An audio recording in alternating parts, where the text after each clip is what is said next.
sometimes. Sorry that I fall away sometimes. Yeah, the end. Got to end it all on the way.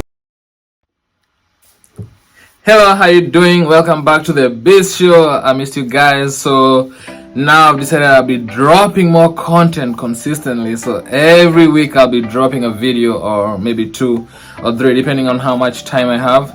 And I'm trying to do something called a storytelling season, whereby I want to make 5 episodes, and I'm gonna have different stories just about me and my journey coming to America. So for this specific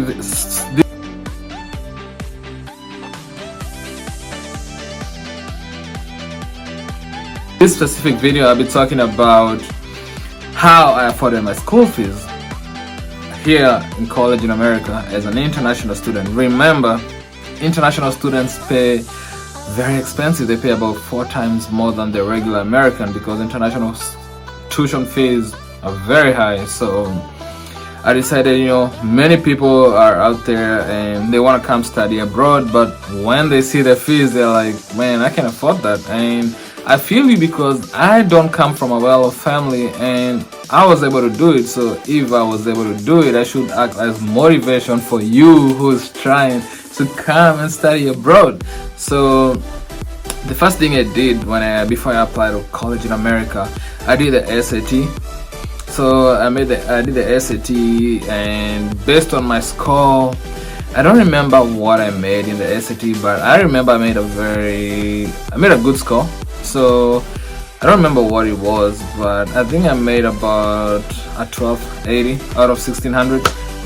It's a decent score. It can get you to a lot of schools here. So based on my SAT score, when I applied to my school, I told them, hey, I made this score in my SAT, and based on my SAT score, they were able to give me 60% scholarship just by doing the SAT. So remember, that's just 60% scholarship, but that's on international fees. So I still had a lot to pay. So I went to school. The first semester, the first thing I did, I applied to 40 jobs, on campus job, because remember, as an international student, you're only allowed to work for 20 hours a week and on campus. So I applied to different jobs like computer lab assistant, being a peer tutor, an academic coach, a mailroom attendant, and dining hall student assistant, like you serve people in the dining hall. I also applied for research assistant, teacher's assistant. So out of all those I applied, I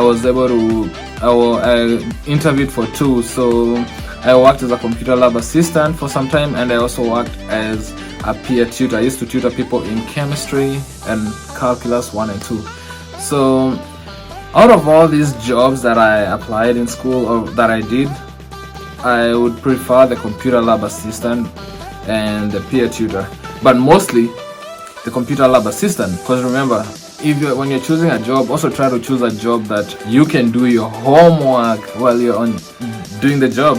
So when I was a computer lab assistant, basically I just went in the lab, and then I made sure like the students who come to the lab, they don't have any problem. Like I would show them how to use Microsoft Excel, how to use Microsoft Word. If they have any connection issues, I just help them, So, but most of the time, if no students come in the lab, I had that time to do my homework.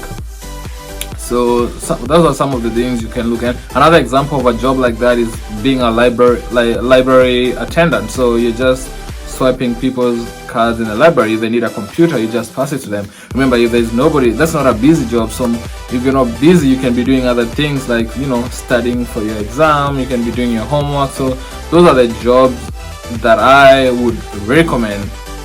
So the next thing I did, I went to the international students office, and then I asked them, hey, what kind of scholarships do you guys have for international students? And they were able to tell me, hey, just make sure you apply. There's a general scholarship portal. So I made the application, and remember, you want to sell yourself. Just making the application is not enough. I would go to because I did information systems. I would go to the scholarship portal and see, oh, there's scholarships for students who are taking information systems. So I'd go to the professors or the Department of Information System, and they tell the professor, hey, I applied for this scholarship, and I was wondering, I think I meet the criteria, so I was wondering whether, you guys can consider me. I went to the international students office and I told them there's scholarships specifically for international students, and I said, hey, I would like to be selected for this scholarship based on need. And yeah, you just being there and talking to them, kind of like, you're selling yourself. And the other thing you need to do is make sure you live off campus, because if you live off campus, you can find something cheap. Like my first apartment I lived in, I paid like $300 every month, so that was a decent price, and I would cook for myself, so you reduce the bills because you don't have to have a meal plan. So because the meal plans are very expensive, you can be paying like $3,000 every semester, whereas if I cook, I can make my own meals, which are much more cheaper. If you're living in the dorms may be, depending on the rooms you pay every semester, it could be anywhere from $3,000 to $5,000, but if you're living off campus, you're able to choose somewhere based on your living standards, or based on what you can afford. The thing you can do is, so there's honor societies, and normally they send you an invite based on your GPA. So please apply to the honor societies. Like I applied to the Alpha Lambda Delta, and there was a scholarship that was annual, and in the West Georgia chapter nobody else applied apart from me.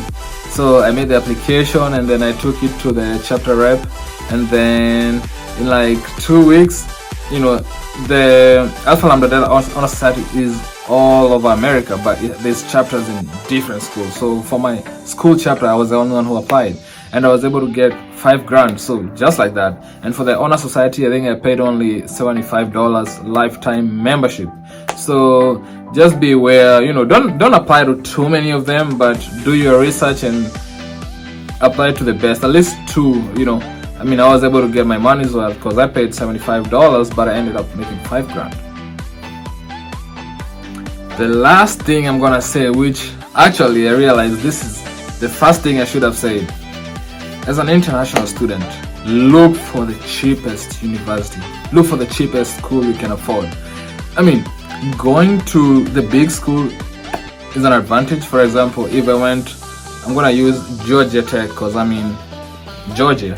For example, if I went to Georgia Tech, I would have, it's a big school, it has a big name, it's a very top school, not only in Georgia, but in the country. It's a top school, so meaning that it's well recognized, So even if I was gonna go look for a job, I have more bargaining power since I'm from Georgia Tech, But if the rest of the schools, it doesn't make any difference, Me being at University of West Georgia, for example, or going to a community college, or going to another school called Kennesaw, those schools they are at par. So whether you went to this school or this school, it doesn't make a very big difference. So the only big difference comes if you went to a very top school. If you went to Ivy League, you went to a very top school in the country, then now you have a lot of bargaining power. But remember, you're gonna pay a lot. If you're not getting a full scholarship, I'd say as an international student, please stay away from the very big school. Because, for example, for me, who I majored in IT, a college degree doesn't really help you much into getting into very top positions. Because remember, you can do some things like certifications, and you can find out, which is gonna be another video that I'm gonna make, about tech, whereby you can actually make a lot of money in IT without a college degree. Because if you can do certifications and they can prove that you have the skill, you can be able to make much more money. But in this case, I'm an international student, so I came here for school, so I wouldn't be able to drop out and go and use the certification route. So kindly please check out the community colleges and look for schools in states that nobody knows of them. Nebraska, Arizona, nobody, those states in the Midwest, not many people who want to go there. So it's either too cold or it's a desert, so not many people who want to go there. Remember, all American kids want to go to the top cities. So if you go to a top city, remember the cost of living is high. But if you go to the schools in the Midwest, first of all, nobody wants to go there, so there's a high chance you're gonna get a scholarship. And second, the cost of living, like if it's housing, is gonna be way cheaper compared to big cities. So the last thing I'm gonna say is if you wanna be an athlete, you know, if you join your school and you see like there's sports and you see there's a sport you can play, maybe there's soccer. Like for me, I play soccer, but in my school there wasn't a men's soccer team, only a women's soccer team. You go and play soccer, and then you talk to the coach and say, hey, do you have any scholarships for the athletes, you know? And you might find that you might be able to get a full scholarship based on playing soccer, you know. I had a friend in my school who used to be an athlete. He came from Elgeyo Marakwet, so he stayed.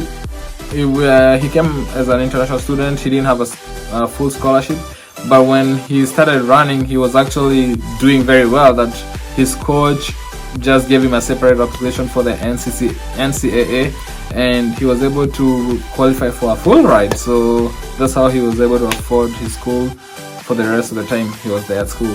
So please let me know some of the other videos you'd like to see, what some of the topics you'd like to hear about coming here in the US as an international student, or like anything in general, like lifestyle, you know.